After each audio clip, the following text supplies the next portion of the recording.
دعائے مکارم الاخلاق کے عنوان سے ہم لوگ چل رہے ہیں، اور آج جو امام معصوم کا جملہ ہے کہ بات فرما رہے ہیں، اللہم الی مغفرتک وفضلک والی عفوک قصرت والی تجاوزک اشتقت وبفضلک وثقت ولیس عندی ما یوجب لی مغفرتک ولا فی عملی ما استحق به عفوک وما بعد ان حکمت علی نفسی الا فضلک فصلی علی محمد وآلہ وتفضل علیہ۔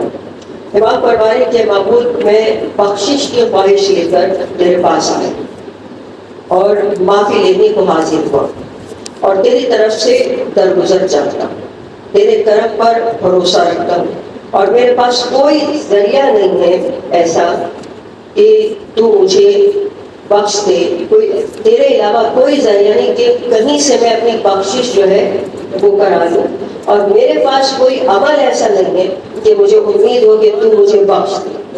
یعنی دیکھیں یہاں پر امام کس طرح سے اپنی عاجزی کا خدا کی بارگاہ میں اظہار کر رہے ہیں کہ جتنا انسان جو ہے وہ خدا کی بارگاہ میں عاجزی کا اظہار کرے گا، امام فرما رہے ہیں کہ میں قابل سزا ہوں۔ یہاں پر آخری جملے اس میں امام فرما رہے ہیں کہ میں قابل سزا ہوں اور تو مجھے اپنے فضل سے معاف کر دے، ٹھیک ہے، تو مجھے اپنے فضل سے معاف کر دے اور رحمت نازل فرما سرکار محمد وآل محمد پر، اور رحمت نازل فرما سرکار محمد وآل محمد پر، اور مجھ پر اپنا فضل و کرم فرما۔ صلی علی محمد وآل محمد۔ کہ یہاں پر امام فرما رہے ہیں کہ میرے پاس کوئی عمل ایسا نہیں ہے جو تیری بارگاہ میں پیش کر سکے، ٹھیک ہے۔ دیکھیں اعمال تو ہم کر رہے ہیں، اور ہر وقت انسان کی ذات سے کوئی نہ کوئی عمل صادر ہو رہا ہوتا ہے۔ آپ اگر خاموش بھی بیٹھے ہیں نا تو جب بھی کوئی نہ کوئی عمل آپ کی ذات سے صادر ہو رہا ہے، آپ اٹھ رہے ہیں، بیٹھ رہے ہیں، کسی سے بات کر رہے ہیں، ہر وقت ہم جو نامہ اعمال ہے ہمارا وہ کھلا ہوا ہے، جو فرشتے بیٹھے ہوئے ہیں ہمارے کاندھوں پہ وہ اس کو لکھ رہے ہیں، یعنی ہر وقت ایک سلسلہ جاری ہے، ایک دفتر جو ہے وہ کھلا ہوا، 24 گھنٹے ایک دفتر کھلا ہوا، ٹھیک ہے، سمجھ میں آ رہی ہے نا؟ لیکن بعض اعمال جو ہے وہ ایسے ہوتے ہیں کہ وہ ہمیں وقت موت کلمہ تک نہیں پڑھنے دیتے، یعنی انسان سے توفیق سلب ہو جاتی ہے کہ اس کی زبان سے کلمہ تک جاری نہیں ہو سکتا۔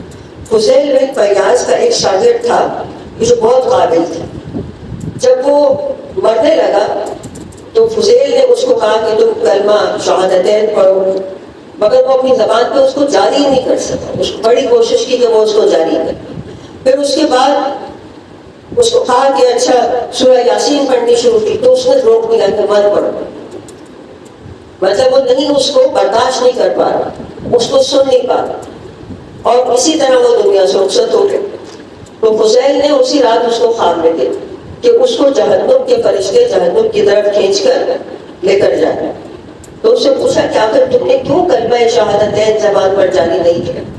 اس نے کہا میرے 3 کام ایسے تھے جس کی وجہ سے میں کلمہ شہادتین جاری نہیں کر سکا۔ کہا ایک تو میں چغل خور تھا، ٹھیک ہے، جو ایک چغل خور اسی کو کہتے ہیں نا کہ جو ادھر سے بات ادھر کر دے، اور پھر اس کے بعد دوسری چیز میں حسد کرتا تھا، اور تیسری چیز کہ مجھے ایک ایسا لا علاج مرض تھا کہ جس کی وجہ سے ڈاکٹر نے مجھے کہا تھا کہ سال میں 1 مرتبہ تم نے شراب پی، وہ میں عمل مسلسل کر رہا ہوں۔ دیکھیں بعض چیزیں جو حرام ہیں وہ اسی لیے روکی جاتی ہیں کہ ان کے سائیڈ ایفیکٹس ہوتے ہیں، مطلب آپ کو روحانی طور پر جو آپ کا روحانی وجود ہے، 2 وجود ہے نا ہمارے پاس، ایک جسمانی اور ایک روحانی، ٹھیک ہے، یعنی کہ ہم روح بھی ہے ہمارے اندر اور ہمارے پاس جسم بھی ہے۔ تو کچھ چیزیں جو ہمیں دنیا میں حرام کی گئی ہیں وہ اس لیے کہ وہ ہمارے روحانی وجود کو تباہ کر دیں اور جسمانی وجود کو بھی تباہ کر دیں گے۔ شراب جیسی چیزیں جسمانی وجود کو بھی تباہ کرتے ہیں لیکن روحانی وجود کو بھی تباہ کر دیتی ہیں، اور انسان کو ہو سکتا ہے کہ وہ کلمہ بھی پڑھنا اس کو نصیب نہ ہو۔ پھر دیکھیے اب ایک یہ چیز ہے کہ بعض اوقات ایسے اعمال کے کلمہ بھی نصیب نہ ہو. صلی علی محمد اور بعض اوقات انسان کے اعمال ایسے ہوتے ہیں ایسا مقام اس کو مل جاتا ہے, بہت بلند مقام پہ وہ چلا جاتا ہے. دیکھیے سلمان فارسی جب دنیا سے جا رہے تھے تو ان کا جو غلام تھا وہ کہتا ہے کہ میں نے کہا کہ آپ کچھ ہی دیر میں آپ شاید دنیا سے چلے جائیں, آپ کو غسل و کفن کون کرے گا؟ یہاں تو ہم بتائی ہوئے تھے, کہا کہ ہم یہاں پہ پردیس میں اکیلے ہیں, آپ کو کون غسل دے گا؟ تو انہوں نے کہا مجھے غسل وہ دے گا جس نے پیغمبر کو غسل دیا. یعنی دیکھیں بعض اوقات انسان ایسے کام کرتا ہے, ایسے اپنے آپ کو مقام پر پہنچا لیتا ہے کہ حجت خدا اسے غسل دیتا. اب اس نے کہا کہ انہیں کیسے خبر ہوگی؟ وہ مدینے میں ہے, علی ابن ابی طالب, ٹھیک ہے, کہا وہ مدینے میں ہے اور ہم یہاں مدائن میں ہیں. کہا کہ جیسے ہی میری روح نکلے گی اور تم میری تھوڑی کو باندھو گی تو تم باہر ان کے قدموں کی چاپ سن لو. صلی اللہ محمد تم ان کے قدموں کی چاپ سن لو گے باہر. اور ایسا ہی ہوا کہ جیسے اس نے تھوٹی کو باندھا, وہ کہتا ہے غلام کہ مجھے دروازے پہ آہٹ محسوس ہوئی اور جب میں دروازے پر گیا تو دیکھا کہ امیر المومنین قمبر کے ساتھ اپنی سواری سے اتر رہے.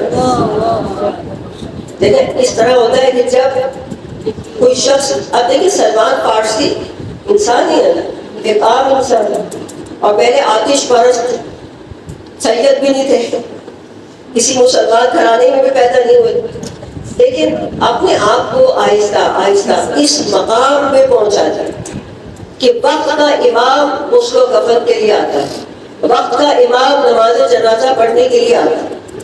ایک واقعہ میں نے کہیں سنا تھا کہ کسی خاتون کا انتقال ہو اور وہ مطلب ابھی کا ایسا کوئی دور کا واقعہ نہیں ہے, تو کوئی عالم اس کے جنازے میں جا رہے تھے. اب انہوں نے دیکھا کہ وقت کا امام بھی ان کے اس کے جنازے میں, وہ عالم تھے عارف تھے, ان کو پتہ چل گیا کہ وقت کا امام بھی جنازے میں ساتھ ساتھ ہے. تو کہا آپ یہاں کیسے, یہاں کوئی ایسی شخصیت تو نہیں دنیا سے گئی؟ کہا کہ اس کے جنازے پر مجھے آنا تھا. کہا کس لیے؟ کہا اس لیے کہ جب شاہ ایران کا زمانہ تھا کہ اس نے کہا تھا کہ کوئی عورت حجاب کے ساتھ نہ نکلے, تو یہ خاتون برسوں گھر سے نہیں نکلی, کہ یہ حجاب کرتی ہے اور حکومت نے کہا ہے کہ کوئی حجاب میں نہ باہر آئے. لیکن اس نے دیکھیں قربانی دی, تو وقت کا امام پھر آیا چل کر اس کے جنازے. یہ ایک عمل ہے نا, دیکھیں ٹھیک ہے. تو بعض اوقات کسی بہت بڑے چلے کی ضرورت نہیں ہوتی کہ وہ آپ کاٹیں گے تو پھر ہی امام آئیں گے. بعض اوقات اس طرح کے اعمال بھی امام کو کھینچ لیا جاتا ہے. ضرور پڑھ لیجیے بابا صلی اللہ محمد. اس لیے پیغمبر نے سوال کیا تھا خدا سے کہ کون سا عمل افضل ہے, تو خدا نے کہا مجھ پر توکل, ٹھیک ہے, مجھ پر بھروسہ کرو, مجھ پہ توکل. اب دیکھیے توکل کیوں نہیں ہم کر پاتے؟ ہم خدا پہ بعض اوقات بہت توکل کر لیتے, بعض اوقات بالکل ڈگمگا جاتے. توکل کا مطلب ہے کہ بالکل خدا پہ ٹوٹلی بھروسہ اس پہ کرنا, کسی سے کچھ نہ کہنا, مکمل خدا پہ بھروسہ. کیونکہ ہمارے جو ارادے ہیں وہ کمزور ہیں, ٹھیک ہے, ہماری جو قوت ارادی ہے, ہمارے ارادے کمزور ہیں, ارادے مضبوط نہیں. اب ہمارے ارادے جو ہیں وہ کیسے مضبوط ہوں گے؟ کیسے میرے اندر اتنی طاقت آ جائے کہ میں خدا پہ توکل کروں؟ کیونکہ جو خدا پہ توکل کرتا ہے پھر ظاہر ہے کہ اس کے راستے جو خدا کھولتا ہے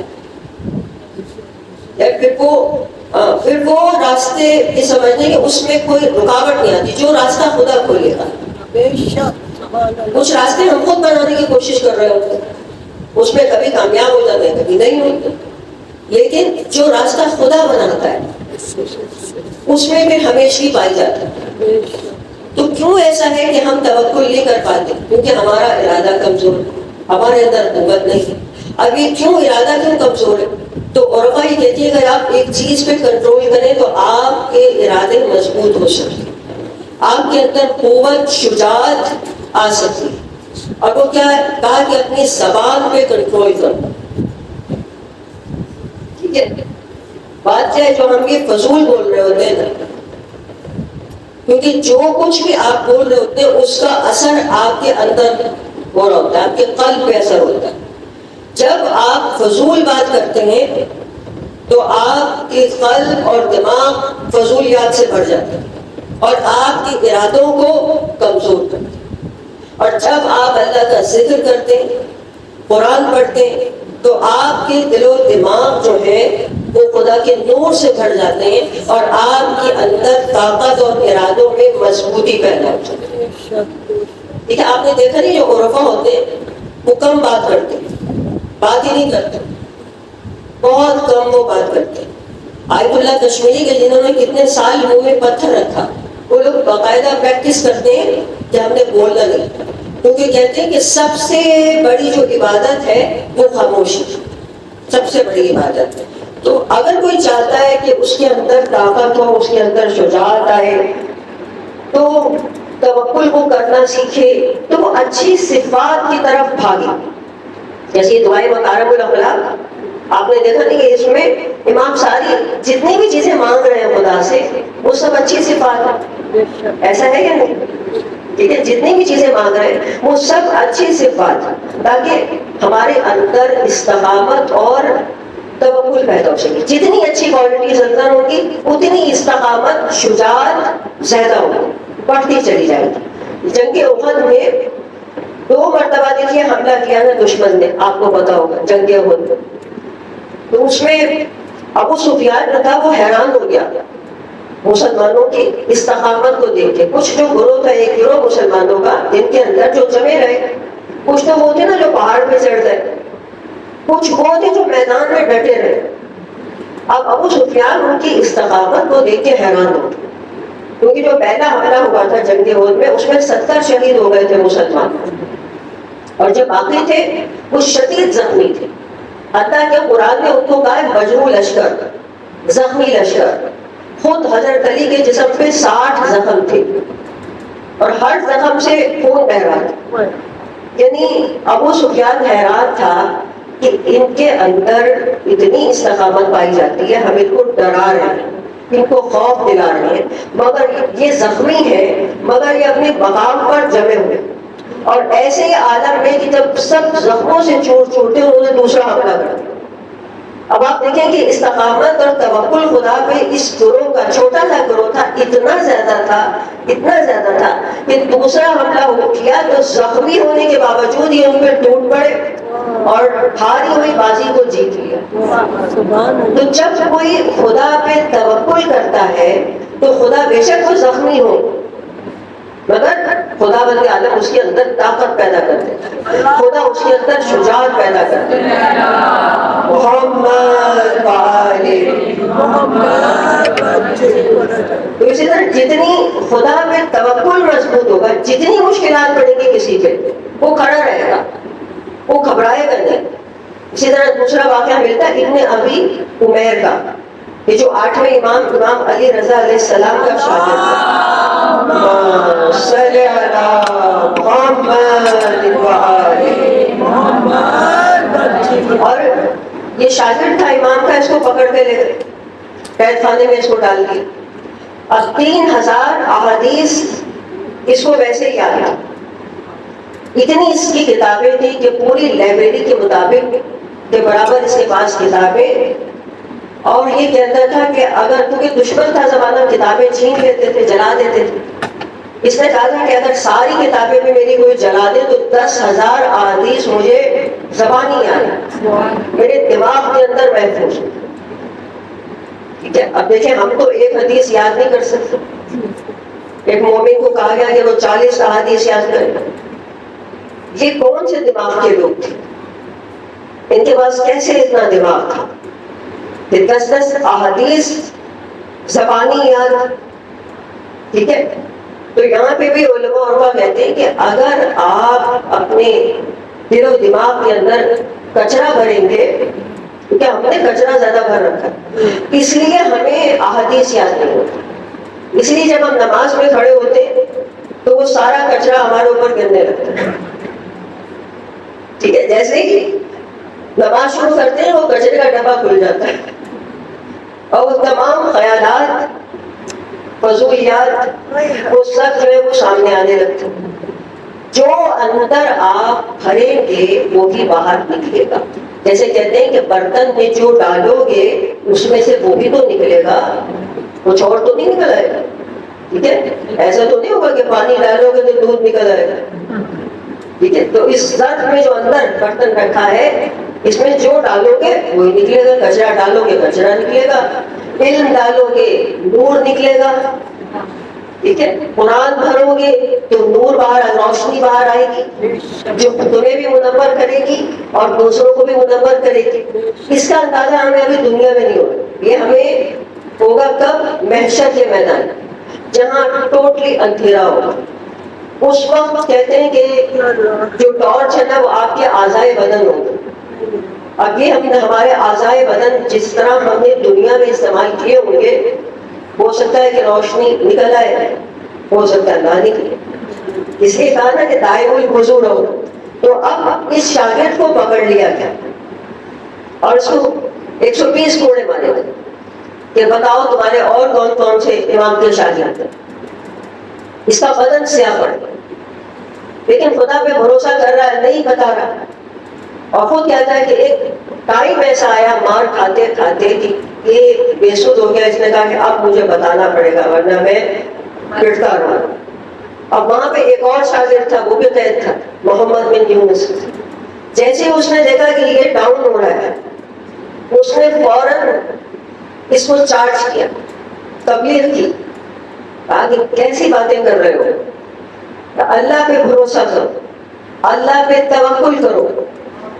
یعنی اس نے ایسے 2-4 جملے اس کو کہے تو یہ کہتا ہے ابھی عمیر کہ میرے اندر جو روح میری مردہ ہو گئی تھی وہ پھر سے زندہ ہو گئی. ٹھیک ہے، ابھی ہمارے ساتھ یہی تو ہوتا ہے نا کہ پورا 11 مہینے 10 مہینے ہماری روحیں جو وہ مردہ بالکل ڈاؤن ہوتی ہے، اور اس کے بعد 2 مہینے ہمیں صرف چارجنگ کے ملتے ہیں. جو آپ کی باڈی کا موبائل ہے 2 مہینے چارجنگ پہ لگا رہتا ہے، پھر آپ کو اس کو 10 مہینے استعمال کرنا ہوتا ہے. ضرور پڑھ لیجیے بابا سے صلی اللہ محمد.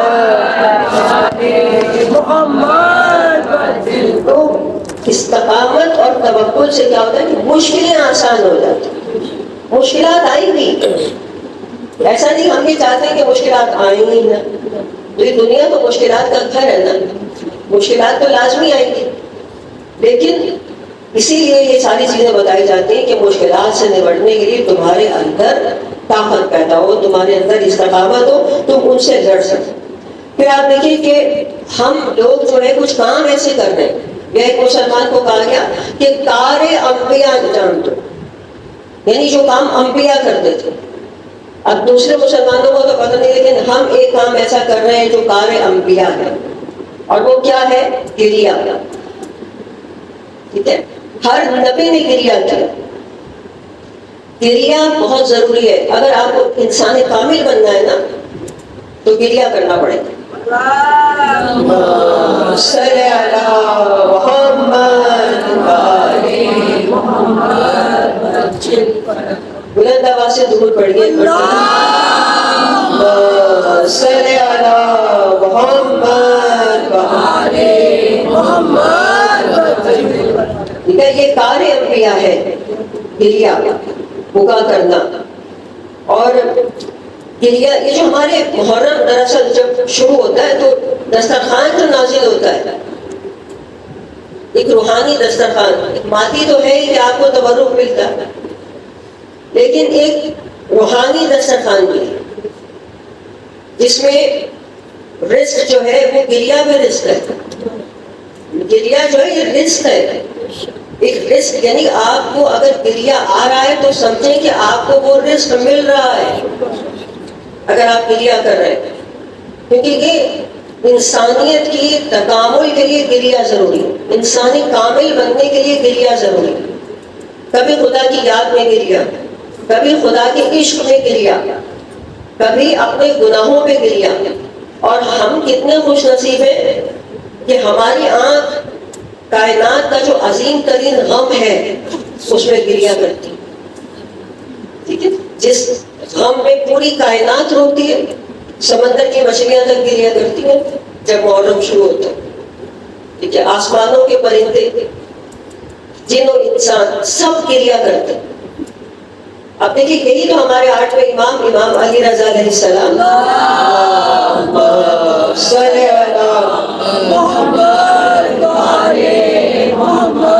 ایک صحابی پہنچا تھا نا، اس سے کہا تھا امام نے کہ اے ابن شبیب، یہ گریہ جو ہے یہ تمہیں پاک کرتا ہے، تمہارے گناہوں کو مٹا دیتا ہے. اب دیکھیں ہم اس مادی دور کے اندر ہیں، جو صفِ اذا کے اندر ہے نا اسے تو بات سمجھ میں آ جائے، لیکن جو صفِ اذا سے باہر ہے آپ اسے کیسے سمجھائیں گے کہ گریہ، وہ کیسے سمجھے گا؟ گریہ پاک کرتا ہے، گریہ گناہوں کو مٹا دیتا ہے. جو لوگ مادیت میں پھنسے ہوئے نا، ہم لوگ خیال آتا ہے کبھی کہ کیسے مٹاتا ہے، کیسے پاک کرتا ہے. ٹھیک ہے، یہ جو گریہ ہے ہمارا، اس گریے کے اندر بھی حسن پایا جاتا ہے. جو باہر کھڑا ہے اس صفِ اذا سے، جب وہ ہمیں گریہ کرتے دیکھتا ہے وہ سمجھتا ہے کہ شاید ہم اپنے آپ کو اذیت پہنچا رہے ہیں. وہ یہی کہتے ہیں نا کہ دیکھو پتہ نہیں کیسے پیٹ رہے ہیں اپنے آپ کو. ماتم کرتے ہیں تو وہ کہتے ہیں کہ یہ لوگ اپنے آپ کو اذیت دیتے ہیں. لیکن یہ ہم جانتے ہیں کہ اس گریے کے اندر کتنا حسن پایا جاتا ہے، اس ماتم کے اندر کتنا حسن پایا جاتا ہے. ٹھیک ہے، مصیبتوں میں بھی حسن ہوتا ہے. یہ بات ہے. دیکھیے جب یزید کے دربار میں جناب زینب پہنچی ابن زیاد کے دربار، تو ابن زیاد نے کیا کہا تھا بی بی سے کہ تمہیں کیا ملا؟ اور جس کو دیکھیے کربلا کو اگر اس وقت آپ 61 ہجری میں ہم بھی ہوتے اور دیکھ رہے ہوتے تو کہتے کہ سب ختم ہو، جس کے گھر کا ایک مرد نہ بچا ہو، جس کا گھر اجڑ گیا ہو، جس کی عورتیں قیدی ہو، ایک مرد ہو جو بیمار ہو، زنجیروں میں جکڑا ہو. یعنی صورتحال تو صاف نظر آ رہی ہے، ظاہر تو صاف نظر آ رہا ہے، سب ختم ہو گیا.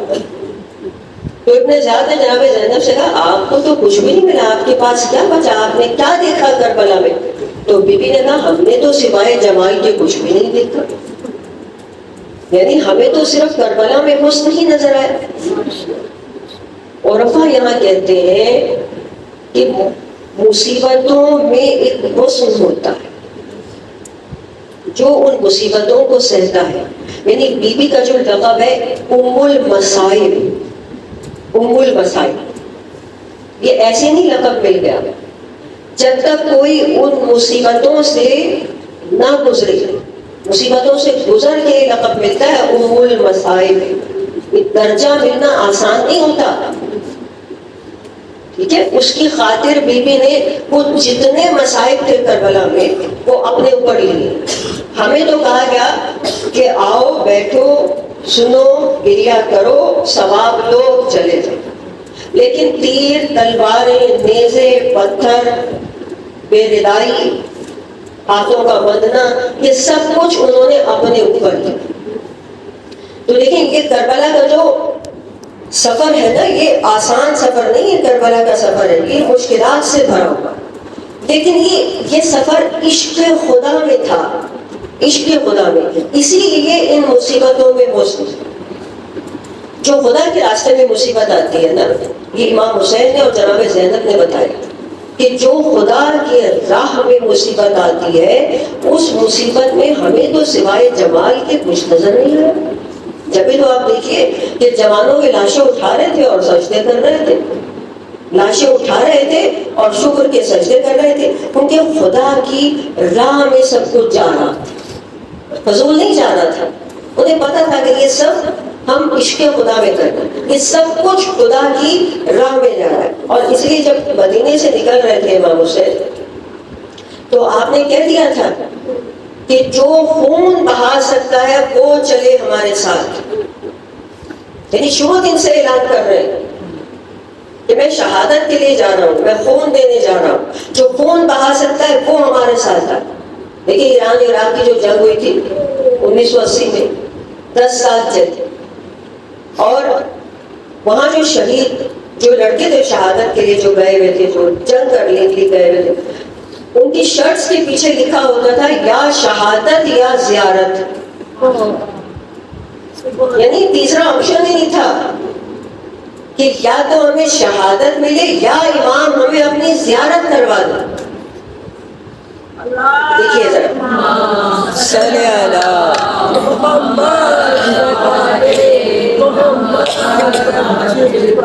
دنیا میں جو محب شہ مشرقین ہے, بے چینیوں کے دور میں بھی اس کو چین ہے.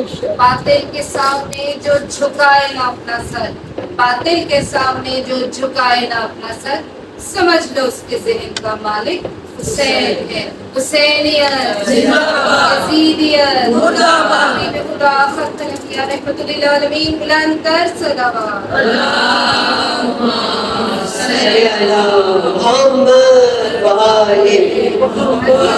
تو صورتحال ہے نا جو مجھے سمجھ میں آتا ہے کہ اگر آپ کو نظر نہیں آ رہا کہ کوئی آپ کو لیڈ کر سکتا ہے, تو اللہ تعالیٰ نے ہمیں باطنی رہبر بھی دیے ہیں. ٹھیک ہے, وقت ایسا ہی ہوگا کہ آپ کو یا تو کوئی ایسا لیڈر جو آپ کی پہنچ سے ہی دور ہوگا, جیسے خان بھائی صاحب ہیں, ہماری پہنچ سے دور ہے, ہم ان کے جو دروس ہیں اس میں شامل نہیں ہو سکتے. زبان کا مسئلہ, بہت سارے مسائل, ملکوں کا مسئلہ. تو اب اللہ نے ہمیں باطنی رہبر دیے, اور باطنی رہبر ہمارا باطنی نبی, ہمارے ایک نبی باہر بھیجا ہے, ایک نبی اندر ہے, اور وہ عقل ہے. ٹھیک ہے, پھر آپ کو جب آپ کو کچھ نظر نہ آ رہا ہو تو آپ کو عقل سے کام لینا پڑے گا. ٹھیک ہے, کہ ہر آدمی جو ہے وہ اپنی عقل سے کام لیتے ہوئے اپنے لیے راستے کو اپنا راستہ سیدھا کر لے, خود اپنا راستہ سیدھا کر لے. اگر ہم اس انتظار میں رہیں گے کہ کوئی آئے گا ہماری انگلی پکڑ کے ہمیں چلائے گا, تو آپ یقین کریں کہ ہم انتظار کرتے کرتے قبروں میں اتر جائیں گے. اور کوئی اپنے حصے کا, دیکھیں اپنے حصے کا جو کام ہے نا, وہ میں تو یہ سمجھتی ہوں کہ ہر آدمی اپنے حصے کا کام کر لے. ہر آدمی یہ سمجھ لے کہ مجھے میرا کام سمجھ میں آ گیا. ٹھیک ہے, تو اسی لیے ہم اب یہ لشکر جو ہم بنا رہے ہیں, لشکر امام زمان, اسی لیے بن رہا ہے کہ جو ہمارے اندر جو کمی ہے وہ پوری ہو جائے. ٹھیک ہے, اور پورا سال جو ہے وہ کام ہو, پورا سال. یہ جو ہم صرف 2.25 مہینے نکلتے ہیں اور اس میں ہم کو اپنا جو ہے جو کچھ بھی ہم کرتے ہیں, اس کے بعد یہ ہم بالکل ہی لپیٹ دیتے ہیں ہر چیز. پورا سال جب کام ہوگا تھوڑا تھوڑا کر کے, تو کیا ہوگا کہ ہمارے اندر خود بخود تبدیلی آنی شروع ہو جائے گی. کیونکہ دیکھیے خود مولا علی نے فرمایا کہ ہفتے میں 1 مرتبہ نصیحت کی بات سنا کرو, کیونکہ انسان جو ہے وہ بھولنے کی اس کو عادت ہے, وہ بھول جاتا ہے. حتیٰ کہ ہم اپنی موت تک بھول جاتے ہیں کہ جو 24 گھنٹے ہمارا حساب کیے ہیں. ٹھیک ہے, موت تک بھول جاتا ہے. تو امام علی نے ایک مرتبہ اپنے کسی صحابی کو کہا تھا مجھے نصیحت کر. وہ بیچارہ ڈر گیا, اس نے کہا مولا میں آپ کو کیسے نصیحت کروں؟ تو کہا کہ تم بھی سن دو اور سب کو سنا دو, کہ ہفتے میں 1 مرتبہ نصیحت کی بات سنا کرو. یعنی امام اپنے لیے بھی کہہ رہے کہ میرے لیے بھی ضروری ہے, مجھے بھی سناؤ, کوئی نصیحت کی بات مجھے بھی سناؤ تاکہ میں بھی نہ بھول جاؤں. دیکھیے وہ تو امام ہے, وہ ہمارے لیے ایک انتظام وہ کر رہے ہیں. تو بس یہ یاد رکھیں کہ یہ جو صفحے آزاد ہے دراصل یہ اسی لیے ہمیں یہ پلیٹ فارم دیا گیا کہ اگر تمہیں کوئی پلیٹ فارم نہ ملے تو تم یہاں سے جمع ہو, یہاں پہ جمع ہو. ٹھیک ہے نا, اور اسی صفحے یہ جو دیکھیں یہ جو صفحے آزاد ہے نا, یہی امام کے لشکر سے یہیں سے لوگ جائیں گے, یہیں سے لوگ چنے جائیں, کہیں اور سے نہیں چنے جائیں گے لوگ, یہیں سے آج بھی اٹھائے جاتے ہیں. زمانے کے امام کو تو آج بھی ضرورت ہے. ان کے پاس جو رجال ہے, رجال الغیب جن کو کہا جاتا ہے, 30 افراد امام کے ساتھ ایٹ اے ٹائم ہوتے ہیں, 30 افراد. ٹھیک ہے, ایسا نہیں کہ امام جب نکل رہے ہیں تو اکیلے گھوم رہے ہیں, کائنات کا امام ہے, 30 افراد ہوتے ہیں. جب ہم امام کو مدد کے لیے بلاتے ہیں تو بعض اوقات ہماری غیبی مدد کہیں سے ہو جاتی ہے, وہ ان رجال میں سے کوئی آتا ہے. جو آپ کی مدد کرتا ہے. تو وہ 30 افراد میں سے جب کوئی دنیا سے جاتا ہے تو وہ اسی صفحے اعضاء سے کسی کو اٹھایا جاتا ہے. ٹھیک ہے, ہمیں نہیں پتا چلتا, کسی کو بھی نہیں پتا چلتا. وہ آپ کو کوئی جو بھی ہوگا بتا کے نہیں نکلے گا کہ اس کو زمانے کے امام نے اپنی ٹیم میں شامل کر. دعا کریں کہ امام کی نظر ہم سب پہ پڑے. اسی لیے ہم یہاں آتے ہیں اور یہاں آ کر ہم لوگ کریا کرتے ہیں تاکہ یہ جو معصوم ہستیاں جو اتنی مظلومانہ شہادتیں ہیں ان کے صدقے میں ہمارے لیے در کھل جائے. دیکھیں حضرت علی اصغر کتنے معصوم شہادت ہے, کس قدر ظالمانہ طریقے سے. اور جتنا ظلم ہے شہادت کے اندر اتنا ہی بڑا دروازہ حضرت علی اصغر کے نام سے کھل گیا, جس کو کہا جاتا ہے باب حاجات. ٹھیک ہے, یعنی حاجتوں کا دروازہ. حضرت علی اصغر یعنی لیکن محسوس کرنے کی بات ہے نا, مسائل کو محسوس کرنا چاہیے کہ اس وقت اس ماں پہ کیا گزری ہوتی. ایک عالم دین نے بڑی اچھی بات کی, انہوں نے کہا کہ یہی مصیبت جناب فاطمہ پہ بھی گزری تھی. 6 مہینے کا بچہ شکم میں تھا اور وہ بچہ سخت ہو گیا. ٹھیک ہے, لیکن انہوں نے کہا ماں تو ماں ہوتی ہے نا. اس بچے کو انہوں نے دیکھا نہیں تھا. اگر ماں بچے کو نہ دیکھے, وہ بچہ دنیا سے چلا جائے, غم پھر بھی ہوتا ہے, کھاؤ لیکن وہ جلدی بھر جاتا ہے کیونکہ وہ بچہ ابھی گود میں نہیں آیا تھا. لیکن جس ماں نے 6 مہینے بچے کو گود میں کھلایا ہو, اس کے ناز نخرے اٹھائے, وہ بچہ اگر دنیا سے چلا جائے, اگر ماں اس بچے کو زخمی دیکھے تو بتائیں اس ماں کا پھر کیا عالم ہوگا. تو یہی وجہ ہے کہ امام سجاد فرماتے ہیں کہ ظلم صرف کربلا میں نہیں ہوا, کربلا کے بعد بھی بیویوں کے اوپر جو روحانی, ایک ہوتی ہے روحانی اذیت, وہ جاری رہی. امام فرماتے ہیں کہ جب ہم ابن زیاد کے دربار میں پہنچے تو ہم اس طرح پہنچے کہ ہمارے ہاتھ, ہمارے ایک بندہ جو تھا وہ رسیوں سے بندھا ہوا اور چھوٹے چھوٹے بچے ہمارے ساتھ. اور اس وقت ماحول کیا تھا کہ ابن زیاد ملعون دسترخوان پہ بیٹھا ہوا. امام کیا فرما رہے ہیں کہ ہمارے ساتھ بچے جو بھوکے بھی ہیں, پیاسے بھی ہیں.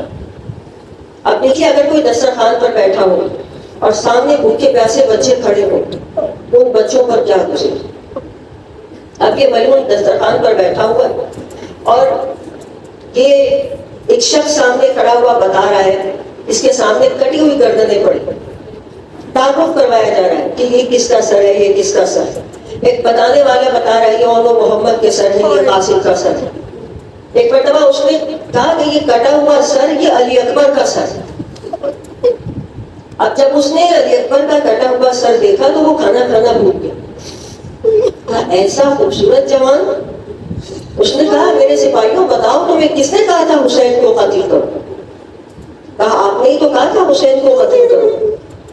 کہا کہ مجھ سے غلطی ہو گئی, میں نے کہا کہ حسین کو قتل کرو. پر جس کا ایسا جوان بیٹا دنیا سے چلا جائے اسے تو قتل کرنے کی ضرورت ہی نہیں تھی, وہ تو خود ختم ہو جاتا, خود مر جاتا. اب بتائیے جب علی اکبر کا یہ عالم ہے تو علی اصغر کا عالم کیا ہے, اور اس وقت جناب ام رباب کا کیا گزر. دیکھیے بعض اوقات حالات ایسے ہو جاتے ہیں کہ ماں کا دودھ خشک ہو جاتا. دیکھیے کربلا میں کیا حالات تھے. ایک ماں جو صبح سے دیکھ رہی ہے, کبھی اس لاشے پہ ماتم, کبھی اس لاشے پہ ماتم. کہتے ہیں کہ جناب ام رباب کی آنکھوں کا پانی نہ خشک ہو گیا, ام رباب کا دودھ خشک ہو گیا. کیفیت کیا تھی خیموں میں کہ جناب زینب کہتی ہے کہ ایک 4 سال کا بچہ میرے پاس آیا. اس نے کہا پھوپھی اماں آپ کے پاس پانی ہے؟ بیوی نے کہا نہیں بیٹے میرے پاس پانی نہیں. اس نے کہا پھوپھی اماں عقیل کے جو خیمے ہیں وہاں پانی ہے. بیوی کہتی ہیں کہ مجھے پتا تھا کہ وہاں پانی نہیں ہے, لیکن میں نے کہا اچھا چلو وہاں چل کے دیکھتے. بیوی فرماتی ہے کہ میں اس ایک بچے کے ساتھ خیمے سے نکلی, راستے میں 4 بچے اور مل گئے اور عقیل کے خیمے تک پہنچتے پہنچتے 25 بچے جمع ہو گئے جو پانی کے لیے بلک رہے تھے پیاسے. اور جب عقیل کے خیمے میں پہنچے تو وہاں پانی نہیں تھا. تو بیوی کہتی ہے جہاں مشکیزیں پڑے تھے نا وہ جگہ تھوڑی سی ٹھنڈی تھی، ان بچوں نے اپنے آپ کو وہاں گرا دیا کہ اس ٹھنڈی جگہ پہ گر کے شاید ہمیں کچھ سکون مل سکے۔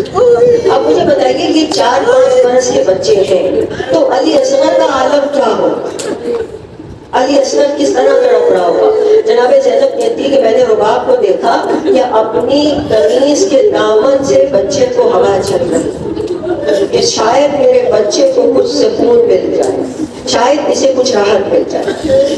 عزاداروں، ایک زائر پہنچا کربلا اور اس نے دیکھا کہ یہ حبیب ابن مظاہر کی قبر ہے، ایک گنج شہیدہ ہے، ڈھونڈتا پھرا علی اصغر کی قبر کہاں ہے، ڈھونڈ رہا ہے علی اصغر کی قبر کہاں ہے، علی اصغر کی قبر دیوانوں کی طرح ڈھونڈتا پھرا۔ رات کو خواب میں حسین آئے، کہا تم علی اصغر کی قبر ڈھونڈ رہے ہو؟ کہا جی مولا۔ کہا آئندہ مت ڈھونڈنا۔ کہا مولا کیوں؟ علی اصغر کہاں ہے؟ کہا سید سجاد نے اسے میرے سینے پر سنا۔ آپ کی آوازیں بلند نہیں ہو جاتا تو میری دعا ہے کہ آپ کا پوچھنا جناب رباب کی خدمت میں پہنچے، جناب فاطمہ زہرا کی خدمت میں پہنچے۔ ہائے علی اصغر کہتے رہنا، آج سارا دن ہائے علی اصغر کہتے رہنا۔ جب بھی دل کے اندر بھوک اٹھے۔ اب دیکھیے جب امام آئے آخری جب ودا کے لیے آئے، بہن سے آگے کہا کہ لاؤ میرے بیٹے علی اصغر کو لاؤ کہ میں اسے بھی ودا کروں۔ جب جناب زینب نے لا کے بچے کو گود میں دیا نا عزاداروں، تو بچہ امام کی گود میں آ کے زاروں خطاب ہونے لگا۔ کہا بہن یہ کیوں رو رہا؟ بھیا یہ پیاس کی شدت سے تڑپ رہا ہے، اس کی ماں کا دودھ خشک ہو چکا۔ امام نے فرمایا لاؤ میں اسے پانی پلانا، شاید کوئی اسے پانی پلانا، جاؤ اسے تیار کر کے لاؤ۔ عزاداروں عرب میں بچے کو ایک کپڑا ایسے ٹائٹ کر کے باندھا جاتا تھا، اس کو لپیٹ دیا جاتا تھا، سفید کپڑا جیسے کفن کی طرح سے وہ علی اصغر کو پہنا تھا۔ امام لے کر آئے، دشمن یہ سمجھے کہ شاید حسین قرآن لے کر آ رہے ہیں۔ امام نے اصغر کو ہاتھوں پر بلند کیا، کہا دیکھو تم مجھ سے تکلیف ہے نا، تمہاری دشمنی مجھ سے ہے، لیکن اس بچے نے کیا قصور کیا؟ کہا اس کو تھوڑا سا پانی پلا، اس کو تھوڑا سا پانی پلا۔ لیکن عزاداروں وہاں سے جب علی اصغر نے اپنی حجت تمام کی اور اپنے سوکھی ہوئی زبان اپنے ہونٹوں پر تو فوج یزید میں کوہرام بڑھا، فوج یزید میں تڑپ تڑپ کے لوگ رونے لگے۔ ادھر سے جب یہ دیکھا کہ فوج یزید میں کوہرام برپا ہو گیا، کربلا سے کہا کہ اپنے حسین کے اس کلام کو قطع کر۔ کربلا نے تیر اسٹریچ ہوگا۔ عزاداروں کہتے ہیں کہ 3 بھائی کا تیر اتنا سخت تھا، بچے کا گلا اتنا نرم تھا کہ جب یہ تیر چلا، لوہا ویسے ہی سخت ہوتا ہے، تو اس علی اصغر کے گلے کو توڑتا ہوا حسین کے بازو میں دھرا۔ اب عزاداروں جیسے یہ تیر لگا، خون کا فوارہ بلند ہوا۔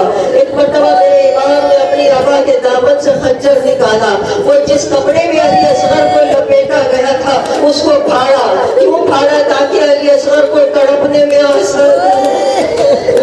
عزاداروں میرے امام نے چاہا کہ علی اصغر کے خون کو آسمان کی جانب پھینک دے، آسمان نے انکار کر دیا۔ پھر چاہا کہ زمین کی جانب پھینک دے، زمین نے انکار کر دیا۔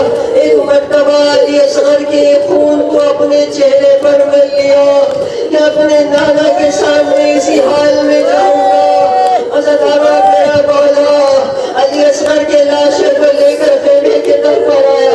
بہن کو آواز دی، زینب کہتی ہے میں سبزی میں بھیا پانی پلا لایا، لیکن میں نے کیا دیکھا؟ علی اصغر کے ندے ندے پیر خون میں تر تھے۔ ایک مرتبہ حسین نے کہا زینب ماں کو نہ بتانا، برداشت نہیں کر پائے گی۔ خیمے کے پیچھے گئے، ننھی سے قبر کھودی، علی اصغر کو قبر کر دیا۔ لیکن عزاداروں کاش حسین نے حضرت علی کی طرح، جس طرح علی نے فاطمہ زہرا کی 40 قبریں بنائی تھی، نشان 40 بنائے تھے، اسی طرح علی اصغر کے بھی نشان بنا دیے ہوتے۔ جیسے ہی 10 محرم کی 11 محرم کی صبح آئی، اب عزاداروں کیا ہوا کہ کربلا آگے بڑھا۔ اس نے کہا وہ بچہ کہاں ہے جسے میں نے مارا تھا، اس کا سر بھی شمار کیا جائے۔